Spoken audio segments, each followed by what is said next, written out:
Yesterday we presented the budget per statutory obligation under the city charter to the council, which included a budget message and the accompanying and attached budget.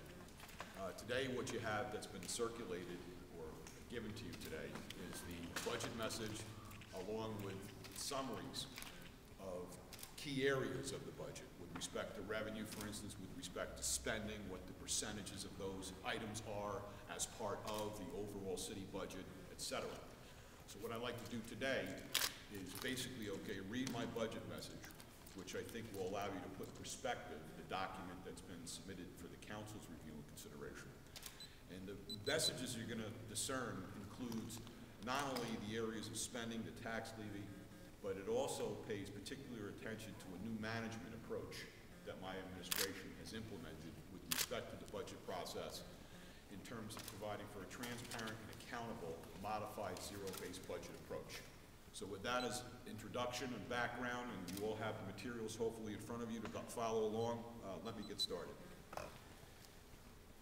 2010 City of Kingston budget. The 2000 city tax levy. The 2013 city tax levy, exclusive of safety net, is $15,037,128 and is unchanged from 2012. Homestead properties on average will pay 0.33% less in City of Kingston taxes, exclusive of safety net, as you'll see, in 2013. For example, a $150,000 homestead property on average will pay $3.63 less in city taxes in 2013. Non-homestead properties on average will pay 0.38% more in City of Kingston taxes, exclusive of safety net 2013. For example, a $250,000 non-homestead property will pay $13.59 more in City of Kingston taxes in calendar year 2013. Overall expenditures are as follows. Please keep these points in mind as you read. A 1-point increase equals $150,000. So every 1 point on our budget for tax purposes is the equivalent of $150,000 of tax dollars. Therefore, the tax cap of 2% would only be able to sustain a $300,000 increase in spending. The 2013 budget expenditures of $36,819,581 are $194,084, or 0.5% higher than the 2012 adopted budget. Please consider these points. First, 2013 weekly spending is approximately $700 and some thousand per week, just to be able to run the show here, if you will, for city government. Health costs for active personnel and retirees are at 19% of the 2013 budget, 19%. Funded pension costs for personnel are at 9% of 2013 budget. In addition, unfunded pension costs are at 3% of 2013 budget due to the fact the city is borrowing for pension costs at an increasing rate of over $1 million for 2013.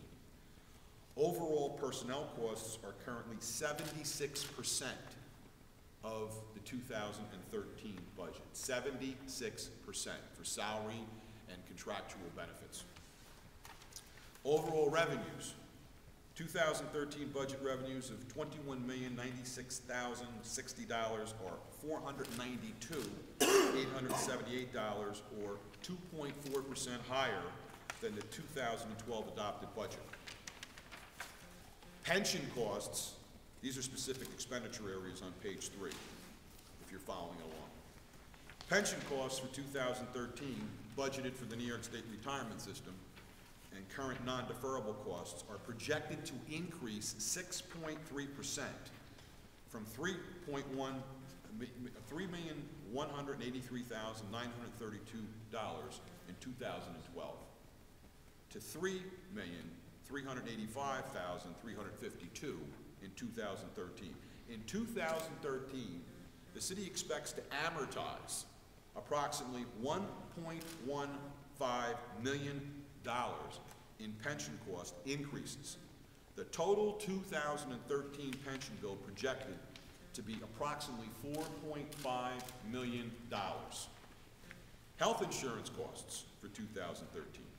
Budgeted health insurance costs are projected to increase 8.3% from a projected 2012 total actual of $6,567,888 to $7,112,518 in 2013. $7 million plus just for the health, as well as I stated earlier, $4.5 million just for our pension bill. Medicare Part B. Medicare Part B is reimbursable to all retirees eligible for Medicare, okay, upon 65 or 62. What happens is basically the city is obligated under civil service law to reimburse all those retirees on Medicare who are part of the state health insurance plan, the NICIP plan. If the city wasn't in that plan, then we wouldn't be under obligation, according to civil service law, to reimburse Medicare Part B for a retired eligible on Medicare. $295,000 for that item alone.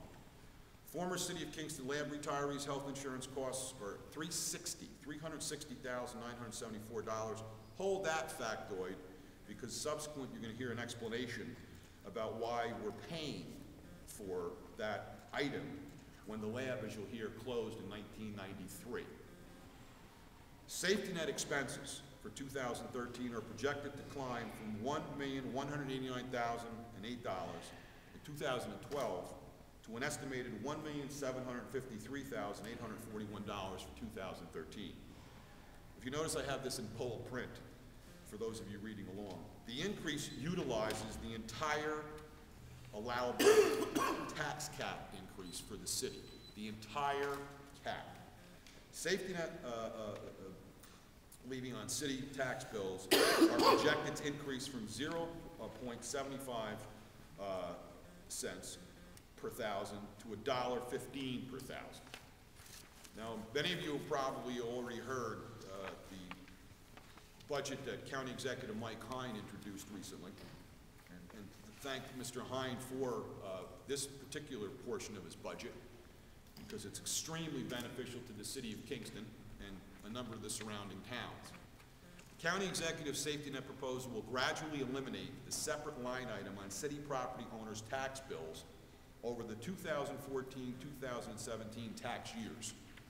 The County of Ulster will assume 100% of safety net by 2017. Again, thank you, Mr. Hine. And I hope the county legislature also, follows suit and approves his budget, which I'm optimistic they will. There should be no effect on city budget in 2013. In 2014, there will be 10 months of a 33.33% reduction in safety net. In 2015, there should be 2 months at 33 and 33% reduction, and 10 months at 66.67% reduction. And in 2016, there will be 2 months at the same percentage, 66.67, and 10 months at 100% reduction in tax levy for the city of Kingston. Keep in mind what I stated earlier, that the safety net costs exceeded the allowable cap of 2%, because the safety net costs are included in the cap. As I stated earlier, we have the same problem with health and pension as well, included all in the cap, which makes it extremely difficult to try to balance the budget or keep the budget within the confines of that statutory cap requirement of 2%. Solid waste. Another item I'd like to thank the Resource Recovery Agency. Superintendent Ship just negotiated a contract for upcoming 2013. I met with some board members last night and recommended, and they're very serious about accepting the option, as you'll see, of adopting a multi-tier fee schedule. But the agreement we have right now, tipping fees with the RRA for 2013 will be $85 per ton. Sludge disposal fees for 2013 are $95 per ton. Should the county implement flow control by adopting a multi-tier fee schedule, the city's proposed tipping fees shall be at a fixed rate going forward, and sludge disposal will also remain at a fixed rate per ton going forward. Those proposed tipping fees should be $85 a ton and $95 a ton for the sludge disposal. And in addition, the contract with the Ulster County Resource Recovery Agency, right now, we are going to continue to compensate the RRA at $20 a ton, if I'm not mistaken, for the recyclables that we're delivering. But prospectively going forward, we will have the opportunity to actually sell the recyclables ourselves and generate needed revenue, as you'll see, to help us offset tipping fees for going forward for the city. Proposed savings for 2013. The fire department at this point, and I'm going to recommend to the council that the position be abolished. There was a retirement in the mechanic's position with a savings of $85,000. Tourist consolidation with the County of Ulster at this point has saved $20,000. It could be potentially more. City Lab Health Plan. As I stated to you earlier, $360,000 we're paying for retiree medical for 47 individuals, keeping in mind the following. We are in the process of doing an audit, and with the help of Controller Tui, who has been just incredible with this and many other issues, as you're going to hear with this new management approach I get to in a minute or two, there's an ongoing audit. We've essentially done the following. The lab employees, the former lab employees, had a contract that expired in 1990. And in that contract, they were entitled to 100% of medical for they and their dependents. Now keep in mind the following. That was an expired agreement. In 1993, the laboratory was closed. And here's what happened. There were 6 individuals prior to the closure who retired in good faith under the terms of that contract provision. So in those instances, I'm going to be seeking that they pay a contribution that's consistent with other retirees. However, there were 3 other categories of employees. We have management employees without any agreement who are receiving 100% medical for they and their dependents. Some of them also get Medicare reimbursement, so the city gets hit twice with that cost. Then there's another category of employees who resigned prior to the closure and who then come back after they retire from another job and require, under a contract that expired and no agreement at the time of the closure, the city to pay 100% of their medical for they and their families. And then there's the 4th category, are those employees who were laid off. And those employees who were laid off are returning after 18 years of the facility closing and after 18 years of their layoff and requiring, without any agreement that has been presented at this point, the city to pay 100% medical for they and their dependents. So if you think about it, for the past 18 years, the city very well has been providing a benefit without any written agreement that has been ratified by the council or agreed to between any one of those category of employees. That, unfortunately, is a serious cost, and as I said earlier, if you're talking about 1% equals $150,000, that cost alone, okay, 60,000 of it is above the cap. So that audit will be ongoing. We've gotten responses from those category of employees, and interestingly enough, it's a very favorable response that at this point, as I stated earlier, there's no agreement, no document, okay, that binds the city to continue this practice prospectively. So what we're doing is we put them on notice that unless they can do otherwise, effective January 1, they will be removed from the New York State Health Insurance, which could then net, as you'll see, potentially a good chunk of savings, if you pardon the expression. New approach to managing city's finances and generating revenue. In preparation of the 2013 budget, my administration has implemented a transparent, accountable, and modified zero-based budget process for all city departments. As part of the 2013 budget process, the city controller and I have reviewed each budget line item and required each department head to justify all proposed spending. The city has effectuated savings from limiting cell phone use and discontinuing take-home cars for some employees. Spending has been curtailed for office supplies, and each department's capital budget for equipment has been significantly reduced to lessen the city's debt service accordingly. Further, the city controller, again, I got to thank John for his hard work, and he's very innovative and literally thinking out of the box every day with these particular issues, people. The public should be very proud that he's here. I am. Further, the controller is currently in the process of refinancing the 2003 bonds obtained for city hall restoration and other capital improvements, thus lowering our debt service, respectively. That's the kind of thinking that we have to have in running government, in managing this government as a business. Because that's what business people would do, okay, if they were in fact in the same situation. The city has implemented again, with the help of Mr. Toohey, and Jackie DeSico, who's not here too, from Civil Service, and other members of the Controller's Office. The city has implemented a new time and attendance, overtime, compensatory time. Oh my God, it's all right, Chief. I'm sorry. The city has implemented a new time and attendance, overtime, compensatory time procedure, which shall provide more transparency and centralized oversight, resulting in potential savings and reducing the likelihood of abuse and fraud. In other words, we need to have a centralized system, people, which will make certain that any accrual payout for vacation or otherwise can be reconciled with the documents in-house and have been approved by their department head. It's the same procedure for overtime and compensatory time. And a lot of this genesis came out of because of what had happened in the police department, where there was no such system, and in response to the auditor from the Controller's Office, Chief Tinty, okay, implemented a similar procedure, which then Mr. Toohey essentially turned up a notch, if you will, and it's been working very, very well, and as I said, it's all part of this transparent, accountable, and this modified zero-based budget approach to running our city's government. In addition, where feasible, consultant and professional services have been curtailed. For example, the City Corp Council has assumed a number of employment, labor grievances, and disciplinary hearings, reducing costs commensurate with personnel matters. Therefore, I am in the process with that particular item, for instance, of negotiating a decrease in our outside counsel's retainer, which will happen.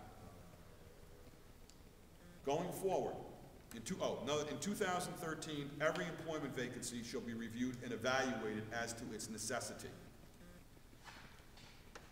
That means every employment vacancy that occurs through a retirement will be reviewed as to its necessity.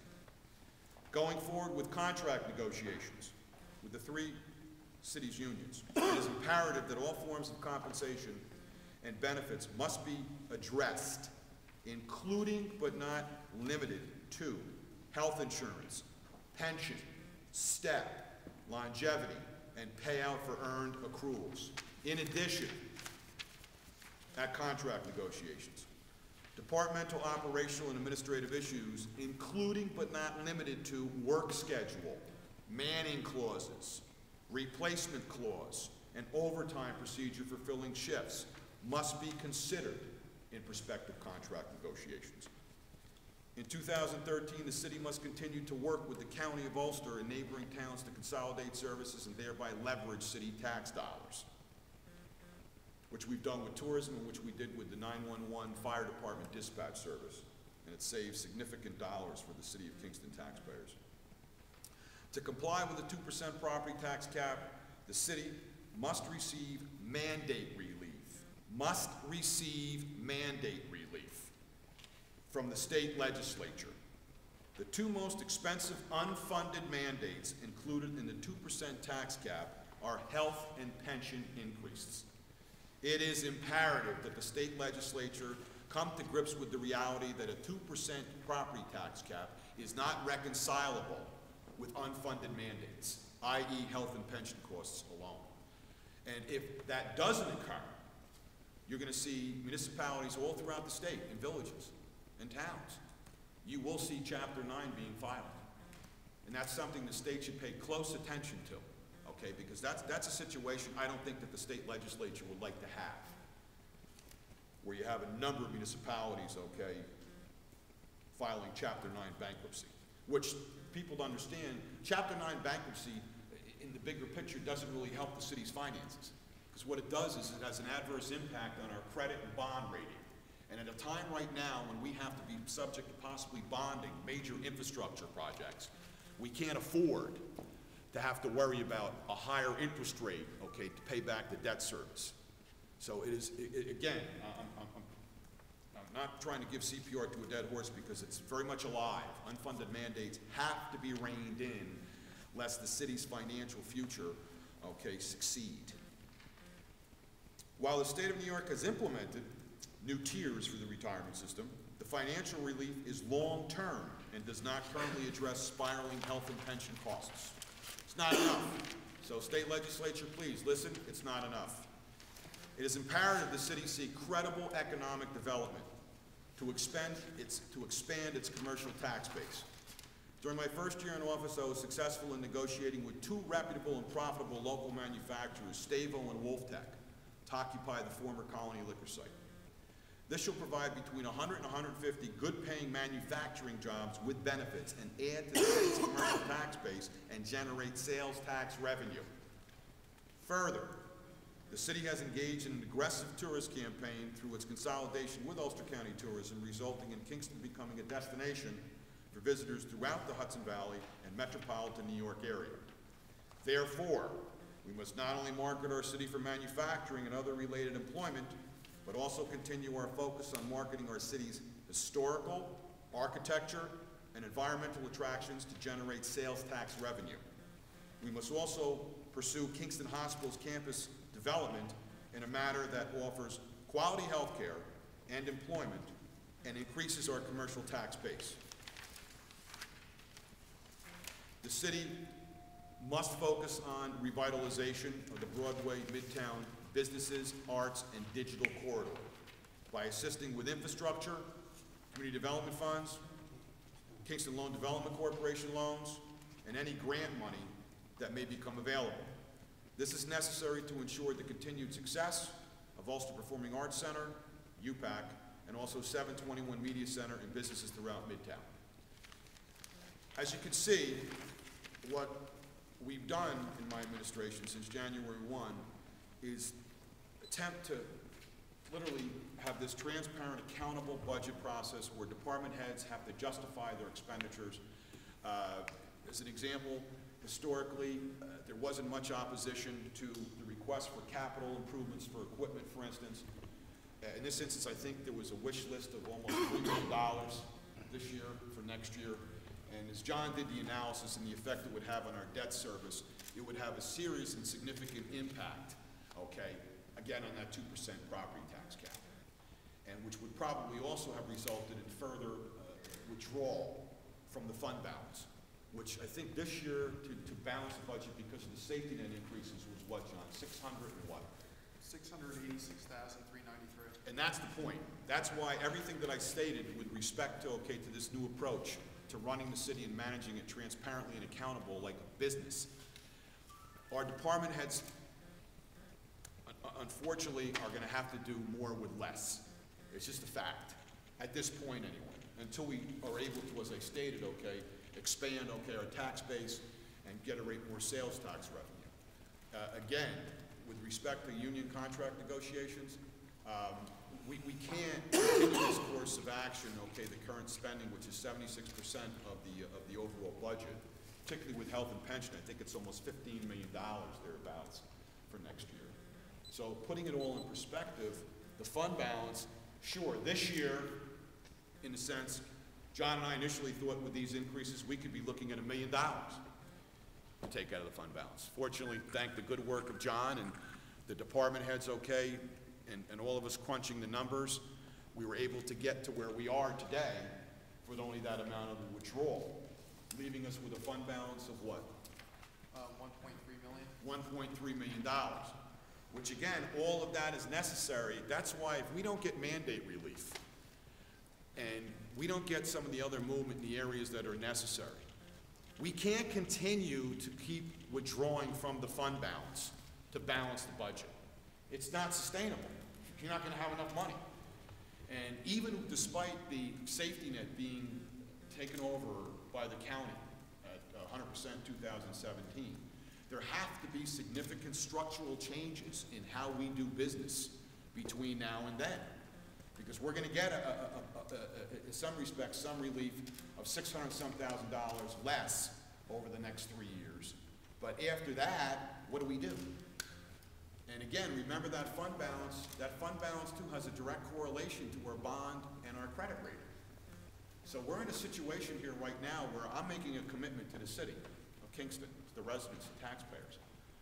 And the bottom line is, I will not leave as a legacy of my administration filing Chapter 9. I won't do it, which means, unfortunately, that if we don't meet some of those goals that have been outlined with respect to prospective savings, if we don't get that mandate relief and help from the unions in contract negotiations, we're going to have to look at John and I, okay, next year, mid-year, there could be substantial cuts, okay, throughout the city's budget, substantial. And it's, unfortunately, it's reality, because again, it wouldn't be prudent to conduct this any other way. It wouldn't be fair to the taxpayers because they can't sustain, okay, tax increases that have been historically, okay, up until this point. So you had the budget message, you heard it, you have a copy of same. I submitted also to you some of the charts and summaries, okay, with respect to revenue and appropriation, etc. I've gone on now for a while. Anyone have any questions? I'm sure you do. Someone probably has some questions for me, so go ahead, Mr. Smith, sir. Last year, you were highly critical of Common Council for using money from fund balance. You said that there wouldn't be enough left this year. Has the dynamic changed at all? Yeah, the dynamic changed. If you were reading the budget message, sure. If you heard what I stated earlier, the dynamic is pretty clear. The last administration, okay, was able to withdraw $900-some-odd thousand from the fund balance, leaving us literally in the red. Right. We had no other alternative. The alternative would be that I would have to raise taxes double digits, not only to cover the safety net costs that are outside the cap, but also to recoup the $900-some thousand that we had to pull out of fund balance. So the dynamic has changed because of the financial circumstances of the city's budget and the situation the city finds itself in. It would not be prudent to expect the taxpayers at this time, particularly with the economy, to share the burden, if you will, or have the entire burden put on them to try to replenish the fund balance. It just would not make sense. Just to follow up on that one, that $1.2 million that's remaining in the fund balance, yes. Is that going to be enough to maintain our bond rating the way it is now? It's going to have a negative impact on our bond rating, our ability to borrow, if it's at that level, or remains at that level. John? Can I answer that? Yes, sir. We're relatively close to the minimum 5% recommended by the State Controller's Office. We're optimistic, based upon 2012 results, that we will be able to put some monies back in the fund balance. The amount of that addition back in the fund balance is not known at this time, but we do expect that we'll be up to 5% at the end of 2012, when the 2012 books are closed. And just to reiterate, or to go further with the rating agencies, there's no magic number with the rating agencies. They look at the city specifically. They look at how the city of Kingston is doing relative to other municipalities, and through, I think, this financial crisis, the city has weathered it quite well compared to its peers. And rating agencies certainly take that into consideration. And as long as the city continues to prudently manage its finances, we're optimistic that we can maintain the bond rating that we currently have. Jesse, you good? Thank you. Yes. Mr. Kirby, sir? There are no raises, right, included in this budget? No. For We're still the at contract negotiations. Yeah, and the proposals that I have on the table are 0% increases for the next 2 years. And I'm asking for concessions with respect to health insurance. As I stated, it's all laid out there in my budget message as to what is on the table, and everything I stated in that is on the table right now for the CSEA and the fire union. We're waiting for the PBA to provide their formal proposals, which they have not provided. So you've already given one, you've already pitched something. I've already told them, okay, informally, okay, similar issues, zeros in salary increase, which city can't sustain it. Because what I think people have to understand is that even though the contracts are expired, employees for the collective bargaining agreement still get step increases, they get longevity increases, merit pay increases, they get their payout for their vacation, they still continue to pay health insurance at a $1,200 cap, for instance. So it's imperative that we all work together and we all cooperate and the employees, the unions, the representatives become stakeholders, because it's a situation where if we can't cooperate and work together, as I stated, there will be substantial cuts next year for the reasons that John basically supported what John stated. Affects our bond rating, our credit rating, and as long as John indicated we're doing our due diligence and these management practices, okay, demonstrate that we are managing our finances properly, then that won't have an adverse impact on our bond. There are no layoffs in this budget either, right? No, Except no, for that. it has to do- it's primarily due to the fact that I'm taking the $600-some thousand out of the fund balance. If you didn't do that, Very well, we probably would have to do that. Are there any positions that are being left unfilled in 2013 beyond what? Well, beyond actually, fire one? no, and I don't know, Michael, the answer to that question, because, for instance, there could be 3 or 4 retirements in the fire department. I was with the police commissioners last night at a meeting, and they gave me the sense that there, at this point, no one who's indicated they're gonna file a letter of intent to retire. CSEA, I'm not familiar with it. I know Superintendent Shup's problem is he's 17 or so personnel down, and he's done a marvelous job, okay, doing more with less. So I really can't give you specifics other than 2013. When it does come, my intention, though, for the most part, as I said, is to monitor every vacancy and very well not replace many or not all those vacancies and abolish the positions. Because again, that has a direct impact on the employee benefits that we have to pay. And if health and pension are spiraling the way they are, and it's included in the cap, and literally now you're talking 76% of the budget, 43% I think it is for salary, and 33 or something like that percent for the benefits. Public safety is 48% of the budget. So the fire department and the police department are 48% of the city's overall budget. So that's the best that I can explain that to you, Mike. Are copies of the How budget? those mandates you spoke of, it's gonna affect every community in the state of New York. We hear right here today how it's gonna affect us, the possibility of raising our bond rating, putting us in a position where we could become, non-bondable. Let's face it. Has the Small Cities, Large Cities Mayor Association got together as a coalition? Because it's just not Kingston, Jim, There's something going on there that the governor had put together a commission that came back that with a 2% cap and consolidation, that there was actually I don't know how many hundreds of millions of dollars allegedly saved at the local level. It's not reconcilable with NICOM. NICOM, New York State Conference of Mayors, which the city is a part of, and I've attended their conference back in January, and John was there as well, the governor was there, and the governor threw it out there. He said that the legislature had promised him in exchange for the 2% cap that there would be mandate relief, and they haven't honored that. So NICOM has done everything it can within its organization to lobby the state legislature, be it the speaker, Majority Leader Skelos, with regard to that issue. But at this point, it's on deaf ears. And it's almost, I don't know what they're waiting for X amount of government, local government, to file Chapter 9. I don't know. But I know the governor was very frustrated because it's well-intended, the 2% cap, but it's not manageable.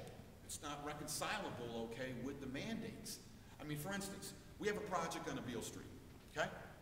It's a 3-year project. And we got hit from DOT. It's a $3 million project. Now follow this. DOT requires, this is Region 8 DOT. They don't roll like that upstate or in other regions. But here in this region, we got hit with a $720-some thousand unfunded mandate to require a construction supervisor to manage that project over the next 3 years. $700-and-some thousand unfunded mandate. I just got hit with we have to make improvements. It's either at North Street, Jim, or the Hasbrook Avenue overflow. And the DEC was successful in having the legislature pass an amendment to the law requiring these improvements. So they promulgated another regulation from the adoption of this amendment, and consequently it's going to cost us another $100,000 to $200,000. So what am I going to have to do? I'm going to have to bond that. And basically, okay, these unfunded mandates, Now, DEC, DOT, health, pension, it's unsustainable because you can't meet the 2% cap when you have all of these unfunded mandates. It's extremely frustrating, and every executive who I talk to, be it at the village or town or now county level with Mike, Mike has the same frustration. It's just, the rail trail, I remember one other example that he wants to extend Washington Avenue out to the Hurley Flats. If I recall, they wanted also a supervisor to monitor that project. I don't know what it was. Maybe it's an $800,000 to $1 million project, let's say, right? They wanted someone to manage it to the tune, I believe it was $300,000 or $400,000. You know, like 40% of the overall project's cost. That's ridiculous. That's absurd because, again, you go into other regions with DOT or DEC, they don't have this issue. And I don't know why, but it just seems to be Ulster County and, unfortunately, Kingston's bad luck to be the recipient of the bureaucrats dictating economic policy. And there's a reason, for those of you in the media in here today might not know this, there's a reason why New York State is 50th throughout the United States in economic development. It's the unfunded mandates, be it with DEC or be it with DOT. Now, certainly they have a role to ensure that the public health and safety is maintained. But there has to be a balance, given the situation municipalities find themselves in, particularly in Kingston, to try to have some kind of credible economic development. Tom Perner, for instance, okay, took 9 years, okay? And Seeker was finished and everything else, $12 million, 9 years for the Perner AVR project. And DEC, there's an engineer who will remain nameless. He's already, okay, trying to say that he needs 4 or 5 more permits when he doesn't, because the findings clearly support what is needed to be done with respect to the sewage and water collection, okay, for the AVR project. And I'm meeting with Willie Janeway at Region 3 and his team today about the Perna project and 3 or 4 other issues that clearly demonstrate you're not too cooperative here with the city of Kingston and the county of Ulster. And it's my understanding County Executive Mike Hine, yesterday, I spoke with him, and the county executive has spoken yesterday with the commissioner, Commissioner Martins from the DEC, and his deputy, and gave him the same message. Your Region 3 is totally unlike any other region throughout the DEC agency. And why? And the commissioner didn't have an answer to that, other than I'll look into it, and wants to know the outcome of the meeting I'm having with the Region 3 director today. So, you know, the unfunded mandates and what they're doing to Kingston's tax cap, what they're doing to economic development, it can't continue, because it's as if the state is saying, well, this is the way it is. And see, the state legislature, as you all know, doesn't have the constituents I have to answer to. They don't have to prepare a budget. All they have to do is be responsive to their base, to their constituents, which is a little bit of a disconnect when it comes to managing local government's finances. So, it's a long answer to your question, but it was a good one. Thank you. Yes, Jean. I just wanted to compliment you, Mayor, because I listened very carefully to the business management aspect. And I see where you have put safeguards in recognizing the importance of putting that in place. And I think that's key to the structure of, you know, saving dollars, and you are definitely on the right way there, looking at all departments, especially with the lab. I was overwhelmed by that. What was given that. So was poor John. I realize that. And So was I. that is truly obviously steps up sitting there without contract. Well, if you do the math, Gene, it's a good point, because if you do the math from 1993, we probably have spent over $1 million potentially for a benefit that individuals aren't entitled to. That's unconscionable. That's unconscionable. That's blatant mismanagement. Yes. And my administration, it's not about blame here, but John and I, we have a new approach. John is extraordinary, as you can all see with what he did, because basically the reason why we were able to stay within the cap, notwithstanding having to take from the fund balance because of the safety net overage, is primarily because of the way that we actually approach the budget. That's why we're calling it a modified zero-based budget. Because essentially, okay, the department heads are being held to the line, and they have to justify their expenses, and if they couldn't, then we try to have some happy compromise, which was obviously beneficial to the taxpayers, but with the understanding that if you need more money to be able to run a program or a service or this or that, you're gonna have to come upstairs, and you're gonna have to make a pitch to the council, to finance, and deal with that process, which I think is fair and reasonable given the financial circumstances the city now finds itself in. Again, it's a totally new approach. Mr. Kirby, sir? Yeah, just one more, just a detailed one. Now, the safety net cost itself, right, is not included in the actual tax levy. Is that right or not? That's correct. Okay, so the 600,000 that you had to use from the fund balance to offset any tax increases, right? Was 600,000 put towards the tax levy? Is that right? Towards the city tax levy. Yes. Okay. So the city tax levy could not increase due to the increase in the safety net levy, which Did not increase. usurped the entire tax cap. Okay, so the increase. safety net cost did not increase the tax levy.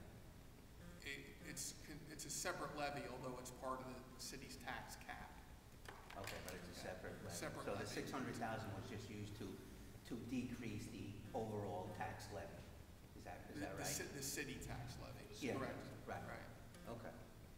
Okay. Because this appears separate on the bill, correct? There's Yeah, it two appears two on lines. a different There's two line, line right? items. Correct. But Right. unfortunately, But if I go in the budget, still I can affects- find the line Yeah. for welfare costs or whatever it is, right? I think in one of the charts that we distributed, right, Yeah. John, this morning, I think it's one of the Okay. early And charts. then had this, and I know it doesn't, but had you had contracts already in place, let's say hypothetically, right? Then money would have had to be used out of this budget to pay whatever those contracts were, raises. Yeah, but and that again, kind of stuff. there is gonna be no agreement for any salary increases for the reasons stated. So, I mean, that's why I was firm.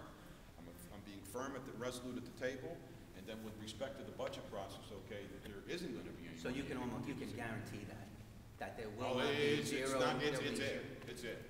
Because if there There is, isn't any then way around it. if there were, right, they'd be retroactive under the contracts that correct. exist today. That's correct. Okay. Unless the parties could agree otherwise, but normally it would be Right. retroactive. Then you'd have to Right. adjust the overtime from that period until the date of the ratification. So it Right. means significant cost to the city. Okay, but you're standing firm on those 0% raises for 2 years. Yes, I am, sir. All right. Sir? Yeah, in terms of the lab, I know you had said that, yeah, the cost would be about $360,000. Does the 2013 budget assume that there's going to be any savings in that, or is Well, it? as I said in the budget message, we don't know yet, because as I stated, there's 4 category of Yeah, of so- of so I retirees who we're given notice to, and then we can try to project out of those people, how much would be saved from that $360,000. I understand. The budget as it's drawn up now, though, assumes that the city's going to have to spend that full 300. Oh, yeah, I Okay. have to. Okay. And until we, finally confirm, which I'm pretty confident we're on the right track, okay, that there isn't any agreement out there requiring the city provide this benefit since 1993. Pretty confident, Doctor. Sir? What kind of impact is the sinkhole having on the city finances? Sinkhole right now, that's a good question. At this point, okay, we bonded, John, what did we bond for the sinkhole? 800? We have 1.88 million, that's approved for bond. For bonding, right, but we've got, the first stage is gonna be what, $800,000 in that bond? We bonded just under $1 million so far. For the first stage, that's the tunnel portion, which will be complete Thanksgiving. That's the first stage. Then they'll be up top, working on Tannery Brook, going up Lindeman Avenue. That's the second stage. The overall cost of the project is a little under, $2 million. Mr. Swansea in Economic Development has been working for the last couple of months on a Department of Commerce grant, and with the help of Senator Gillibrand, we're feeling pretty good about it. We won't know for about another 10 days or so, but with what Mr. Swansea has informed me recently, the feds have requested documents and other information which usually they don't ask for unless they're going to literally provide the grant monies. So that would be $1.2 million. So literally then we wouldn't have to bond any additional monies to be able to complete the project. What it would do, however, though, is it would delay the project. I met with 50 residents the other night up at the Hudson Valley Senior Residence. And I explained to them the reason why then there would be a delay is because if we get this federal money, we have to comply with the procurement process, got to issue RFPs, and do all the other things that are necessary, okay, to be able to get a grant. That's a good question, but it has no, at this point, it's bond, so it's in our debt service category, correct? In the budget? So it could be a windfall if the money comes through? We're praying, because again, then I don't have to go out and get another bond to finish the project, which then will affect our debt service and keep exactly where we need to be going forward, okay, with our debt service.